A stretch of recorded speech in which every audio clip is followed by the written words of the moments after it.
All right, get ready, get set. We're on the way. Hello, and welcome to the Nonprofit Exchange. I'm C. Richard Gilchrist, your host, and we are just blessed today to have Mr. Al.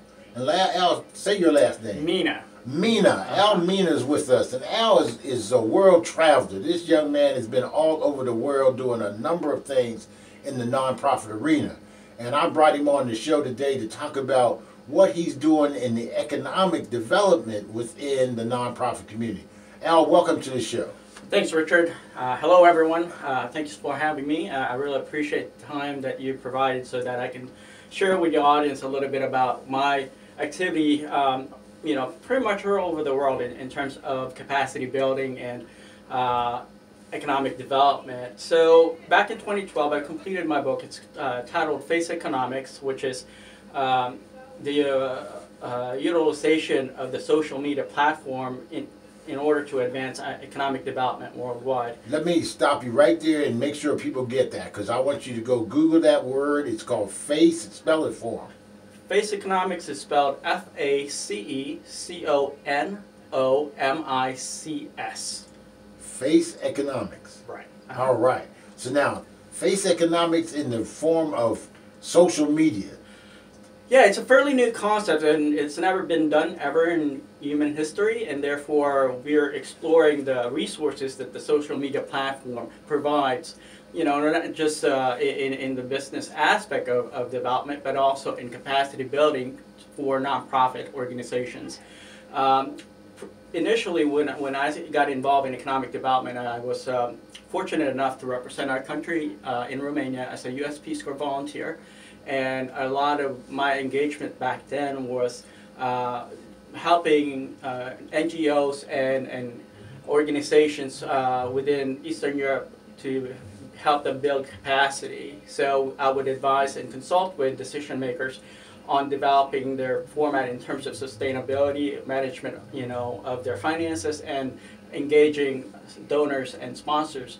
But at that time, social media was just, kind of becoming a phenomenon within the U.S. market, so it wasn't heavily, being utilized overseas. So I was able to engage the nonprofit as well as the business communities in Eastern Europe to consider using the social media platform in order to build capacity, attract investment, and also learn off of do-it-yourself type of engagements. That's excellent. So now when you got back to the United States, you're seeing that they were having the same issues. Right, absolutely. Prior to me joining the U.S. Peace Corps, I was engaged in attracting investment into the state of Virginia. I was under the VEDP working for International Trade Manager, which the VEDP was a function of under the governor's office to attract investment and also support Virginia-based companies to go and export overseas, where it may be goods and services. So I had a little bit of experience in terms of FDI and import-export.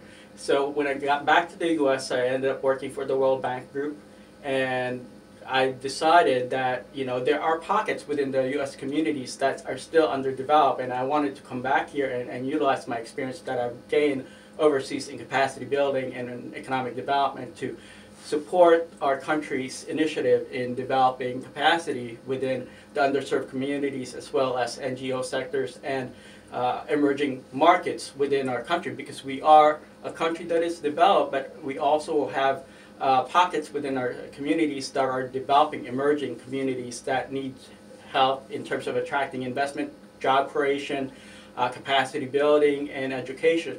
And I believe that this is my time to help our country and our community and our population to build capacity in order for us to compete worldwide. So give us an example of some of the things that you've done here in the United States that speak to this whole nonprofit organizations in the area. When I was in college, I was fortunate enough to work with two nonprofit groups, the Lynchburg Hispanic Alliance and as well as the International Community of House. Both are geared towards providing service to new entrants into the country, immigrants that are coming in from South America and parts of Asia. So we would basically, fundraise throughout the community and engage the community through cultural interactions and diversifications of activities for that nonprofit in order for us to educate the population about the flight of immigrants within the Central Virginia region. So I was heavily vested in developing that initiative as a board member of that organization, and so that kind of developed me and developed my desire to want to continue on and later joined the Peace Corps. All right. So now we have heard about some of the book that you wrote. Say what specifically you think social media can do in face economics. Right, and the face economics concept is relatively new.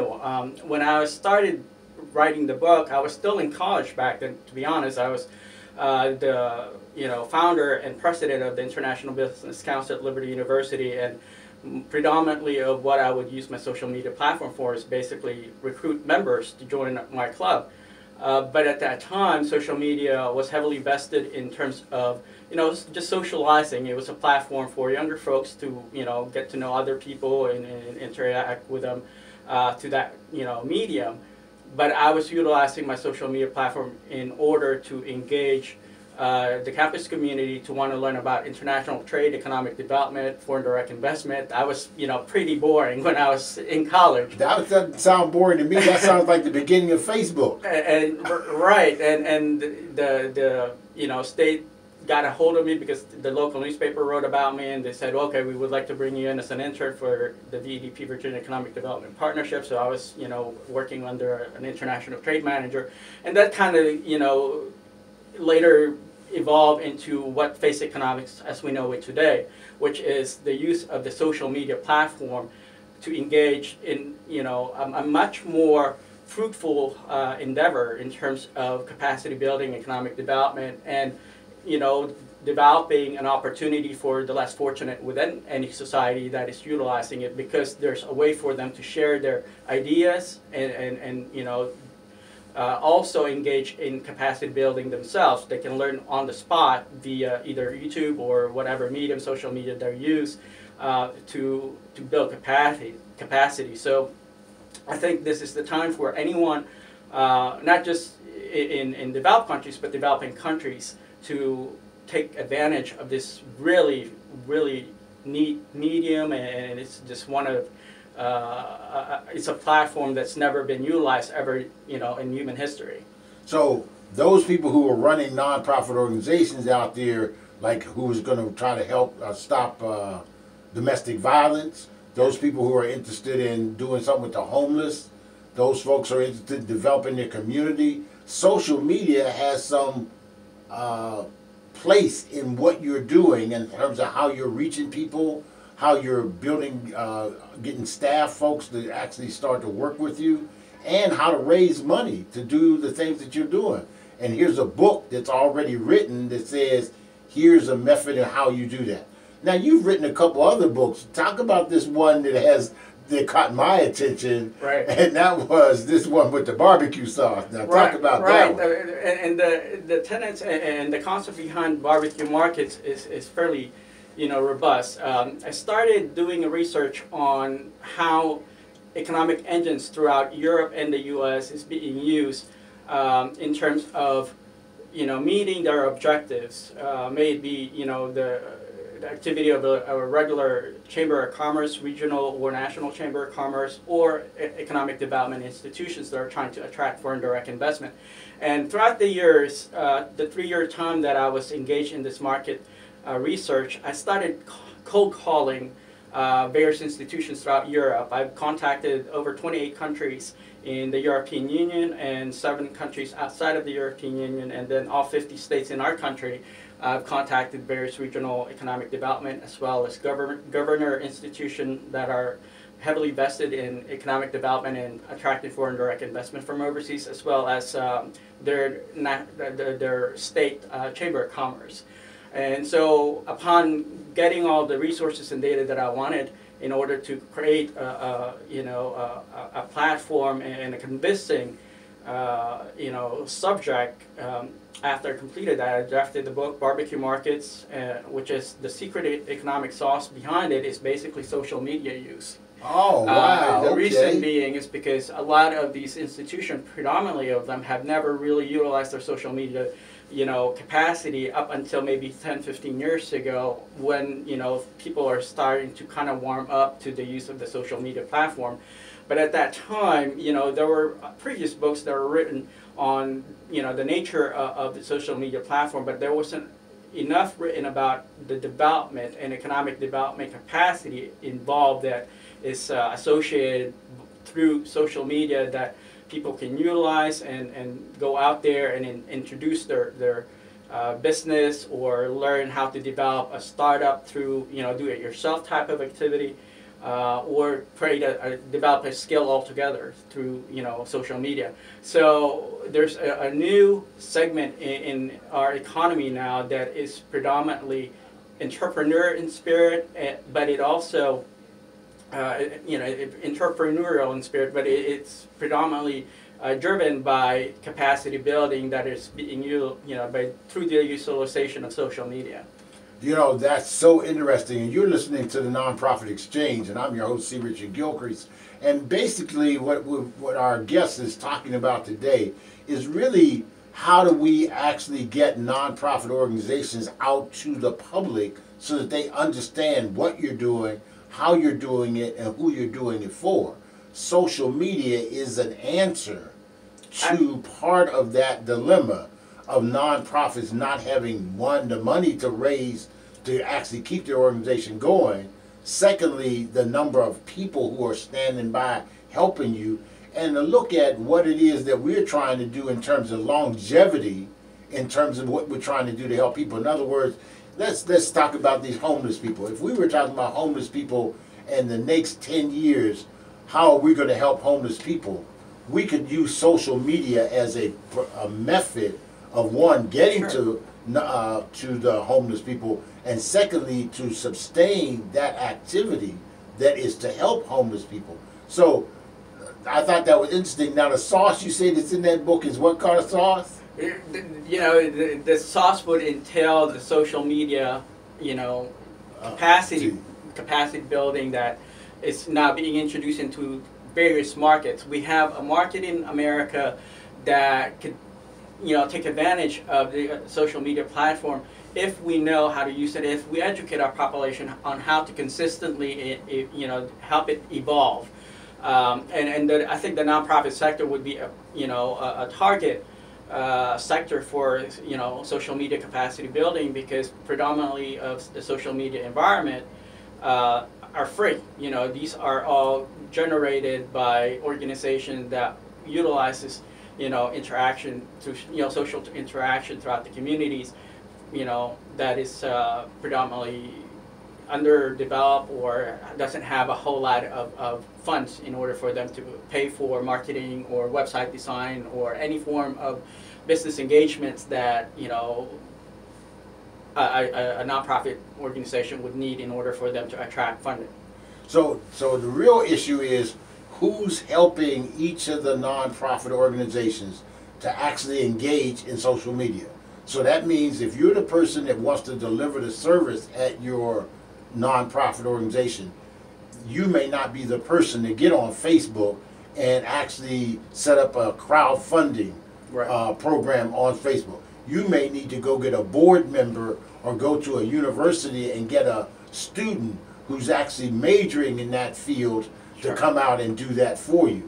See, we in nonprofits try to do everything. When we can't do everything, we need to make sure that we can go and get somebody to do that type of work. So now, Al, give them your phone number and your website information so that if somebody here wants to follow up on the conversation and say, okay, Al, come help us, develop a way to get this social media piece as a part of our nonprofit. Right.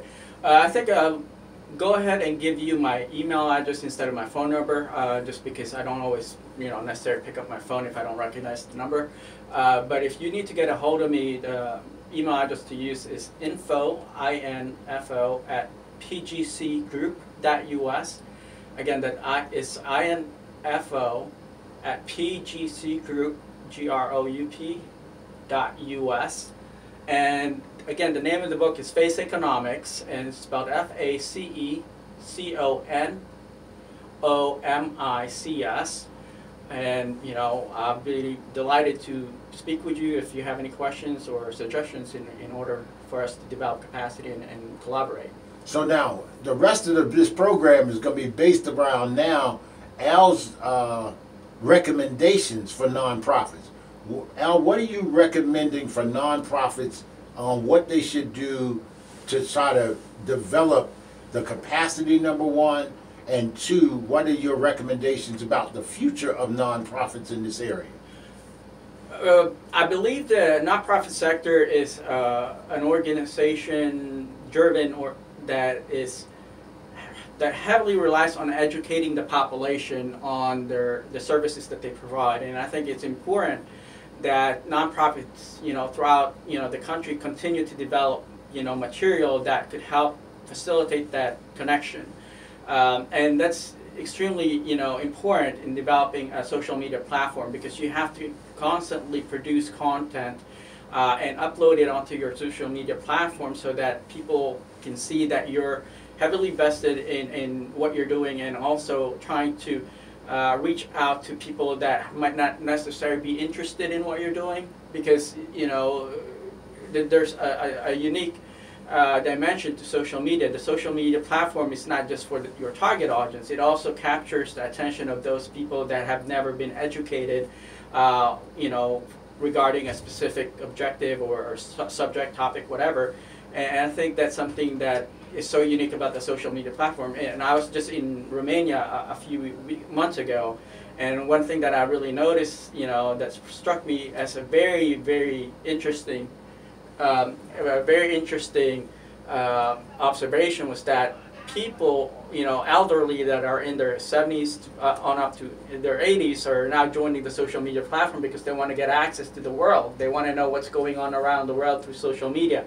And because of the social media platform and through that engagement through social media, social media, these elderly were learning how to preserve, their fruits. They were preserving stuff that they were predominantly doing, at a much more archaic, engagement. So they're learning, and they're leapfrogging on capacity, because of the social media platform. And I think that's going to be relevant also for the nonprofit community. They can build capacity through learning, within that environment, the social media environment. And I think they should explore that more. Rather than just drafting grants or applying for funding. I think it's going to be in their best interest moving forward that they're educating the community that they want to target, as well as communities that they might not be aware of their function or their objectives. That's a really important point, because a lot of times we're so bent on doing the service that we don't talk about telling people why we're doing that service, and who's affected by the service, and what some of the outcomes have been as a result of providing that service. Sure. So Al's given us a good look into the future, that we need to figure out ways to do that as a nonprofit organization. So now, again, I caution nonprofit organizations out there, don't you try doing this and not do the service. Get somebody else, a board member, a social organization, partner up with somebody and have them tell the story. Have them, go out and produce the content, because that's not something that you're used to doing. You're not used to producing the content. So the content is really the word for the story about what you're doing. That's the content that they're talking about. Sometimes we get hung up on language and words. I just got a good lecture about words and changing our language today. So let's change the language. You're trying to make sure that people understand what you're doing in your nonprofit organization. Right, and you're absolutely correct, because the social media platform is an evolution of our capacity as humans, as thinkers, and the social media platform in itself is one of the greatest experiments on human history, in my opinion. And you were right on the dot when you said that we need to learn new languages and evolve in terms of how we adapt into changes in our communities and countries. And this also would basically affect the nonprofit sector, because majority of nonprofit organizations are operating based on goodwill, and they're doing it because they see the need for a service that is not readily available within a community. And I think the social media platform was developed because that wasn't available 30, 45 years ago. Exactly. So there was a need for people to interact and connect. And therefore, a perfect example would be Facebook. Facebook was developed in Harvard because they wanted to connect people, students, and be able to interact through that social media platform. And I think the evolution of mankind and the story of humanity is perfectly encapsulated through our engagement on social media, because it shows us that we're not that different as people. We're all connected, and we're all have the same hopes, desires, and dreams.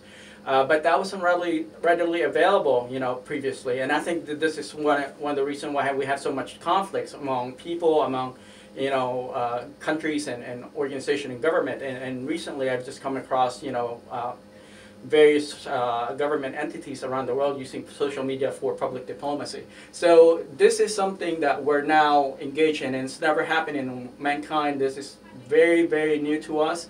We're test driving it, but I think so far we've excelled as a population.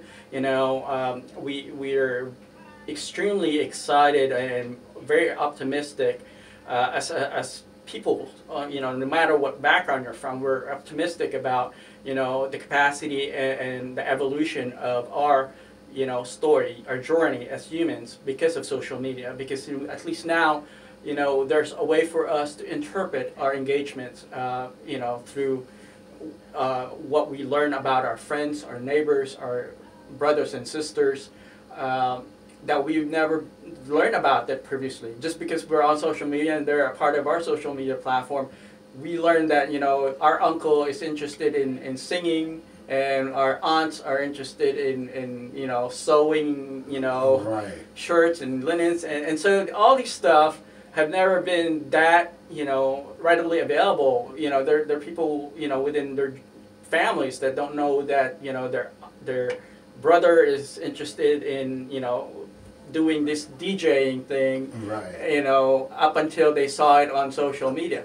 So we're uncovering the mysteries of humankind. We're uncovering the mysteries of who we are as people, and the desire of our generation as well as your generation to link us all together and say, okay, you know what, we're really not all that different.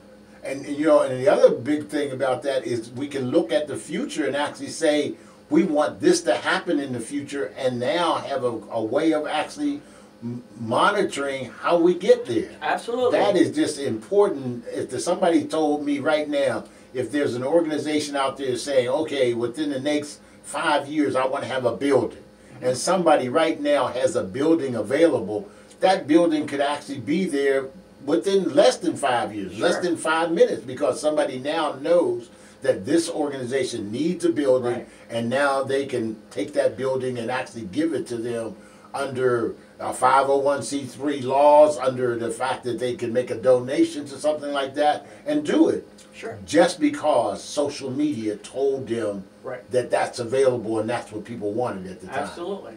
Yeah, and just to add on that, I think the resources that we are now able to penetrate because of our knowledge, we are now in an era that we are knowledge driven and resource capacity building oriented, compared to back in the days before the age of discovery, where people were isolated. There were communities around the world that were struggling, but they never had a chance to get access to information, and that's what kept people from moving forward, social mobility in various countries around the world, because they were hindered, or information was not readily available. They did not know how to build capacity. Today, emerging markets, frontier markets around the world have the same resources that we now have in our country, a developed country like the U.S., and they're building, you know, buildings with 3D printing. Yes. And resources, you know, CAD design, and all of these technological advancement that people around the world are utilizing, and therefore we as, you know, the pioneers here in America Right. should also consider that kind of approach to what we created and what we've given to the world. And that's the reason why I'm really employing the nonprofit community through this program and through others to not let anything stop you now from actually asking and showing people why you're doing what you're doing. See, if you ask somebody what it is that you want, but you have to show them why you're doing this and what gap it's fitting in and how that gap is actually going to be closed if you help with that. I mean, Sure. if somebody would have told you right now that we're going to eradicate, we're going to stop completely the word ghetto from even being in the English language, because there's going to be no more people who are, quote, poor. Mm-hmm. And how are we going to do that? Because we're going to create industries that are going to actually eradicate ghettos. Oh, yeah. So that everybody in America, everybody who's in some kind of what they call low income community Sure. is now going to have money, because they're going to raise that money through social media. Oh, they're going to absolutely. raise that money through creating industries. I mean, just think about every young person who learns how to go out and actually start to what they call code. Mm-hmm. So that they Sure. now are the ones who are writing the code that goes on the internet. That means that every child that you know will be making a $95,000 income within the next 5 years, because they learned how to actually code what you now see on your phone, Right. on your Absolutely. television set, on your computer, Sure. because that's the wave, the new industry of the future. Yeah. So these are the kind of things that I know that nonprofits have the capacity already to think about doing, and now they have the access to actually getting it done. Absolutely, and you got it right on again. You're one smart dude, man. and this is what it is. It's thinking outside the box, and you just exactly, you know, showed a perfect example of how to think outside the box. Our generation and your generation are now uniting in order for us to leave the next generation a much more favorable country, a much more desirable environment for people to want to be a part of, and we're, you know, laying the, you know, the tracks for the next generation to be able to utilize this new fourth you know, industrial revolution platform Yes. that has never been used by any society worldwide. You've been listening to the Nonprofit Exchange. I'm C. Richard Gilchrist, your host, and we've had Al. And Al, your last name again is? Mina. Mina. Uh-huh. Al Mina has been with us today, and it's been important for you to understand that Al has been all over the world, not just the United States. He's been all over the world. He's written a couple of books. He's given us the blueprint for us to start looking at, a blueprint for the future. You know, the young person that you're talking to today has no interest in the past. They are looking towards the future. And in order to teach them about the past, you got to start dealing with their future. And I think it's an important aspect of nonprofit organizations to reach out to people like Al and reach out to the internet and all the other things. We need to stop this foolishness about, I'm getting off of Facebook. Start using Facebook as a positive means Absolutely. of interaction with Absolutely. others and to get what you want done. All this negative publicity about the internet, that's just to keep you from doing what you need to do to build for your future. We have a few minutes left, and I'm going to let Al talk about his number and his email address so that you can reach him. Yes, Al? please feel free to send me an email at info@pgcgroup.us. Again, that's info, at pgcgroup, one word, .us. And look up faceconomics. That's spelled FACECONOMICS. and let's you know, talk. And I look forward to hearing back from you and giving, you know, learning about your feedback on this specific broadcast. And let's make it happen, guys. This is America's time to grow and keep on growing. You're listening to the Nonprofit Exchange. I'm your host, C. Richard Gilcrease, and I want to thank you for listening today, but I want you to do more than listen today. I want you to get a pencil and piece of paper, write down what you've just heard about here at the Nonprofit Exchange, and go out there and get it done. It is important for the young people of our future, for adults who listen to programs like this, to start designing the future for our young people. And the only way you can design that future now is start looking at things out of the box. From the pulpit